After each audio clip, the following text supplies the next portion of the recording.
4-inch versus 3-inch belts. So there's always a conversation, especially with folks with a shorter stature, a short torso, long legs. That's the general idea behind a 3-inch belt, is to cater to that body type. It's not necessary that you buy a 3-inch belt. Really, your body is going to dictate whether or not you need one. If you are experiencing pinching or unable to get to the bottom of a squat in your 4-inch belt, or you're having a hard time with getting in the starting position at the deadlift, a 3-inch belt might be where you should try. It's going to be less surface area. You're going to put yourself in less of a bind at the bottom of a squat or the starting of a deadlift. In a 3-inch belt, with that decreased surface area though, you are going to experience a little bit less stability, a little less support, and I think it's pretty significant. You can feel that. But if you have a shorter stature, the added surface area of the 4-inch belt can hinder movements.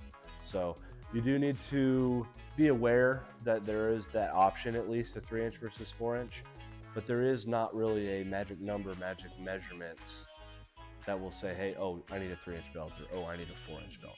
Typically, I usually try, and it's very much a generality, at 5'4", 5'3", and shorter, 3-inch belts become a lot more prominent just because the 4-inch belts are going to create so much tension at the bottom of the squat or start a deadlift. But if you can use a 4-inch belt and figure out how to utilize that surface area, the increased surface area, then the 4-inch belt is going to be where you want to be. It's also widely known as the most popular size in powerlifting, weightlifting in general. It's been around for the longest. 3-inch belts have been around too, but really haven't gained popularity outside of the last few years. Hey Matt, do you need a 10mm belt or a 13mm belt? 13mm belts are stiff. They're thicker, obviously. They're going to take longer to break in. They're going to be uncomfortable, at least for the foreseeable future. Odds are they'll be uncomfortable for quite a while.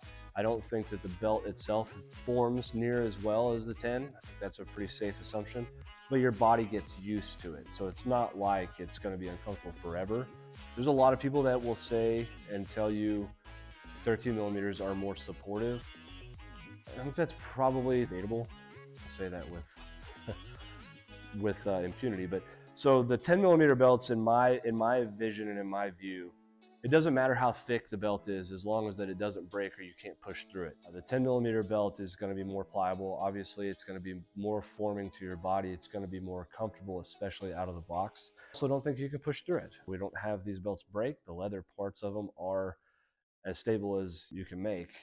9 times out of 10, I recommend 10mm belts, especially to those folks who are not upper echelon or already super strong, already know what they want, already used to 13. Those ones are, they don't even ask. They usually just get 13s. And that's perfectly okay. 13mm belts are great if you can stomach the pain. Most of the time, 13mm belts with a lean individual can leave bruising. They can break ribs. All of the above. Not to scare you away from them, but those are situations that have arisen in the past that we know about. 13 versus 10 boils down to a personal preference. If you want maximum rigidity and the least amount of pliability in your belt to make it maybe feel like it's more supportive, 13mm is the way to go. If you want a belt that's going to be more comfortable out of the box, more pliable, a little more easy to put on as far as dreading putting on a belt, 10mm belt's definitely going to be the way to go there. So I know that doesn't really help just a whole bunch to make your decision, but it is a personal preference that you need to ask the questions of rigidity, comfort, perceived support versus the more pliable belt.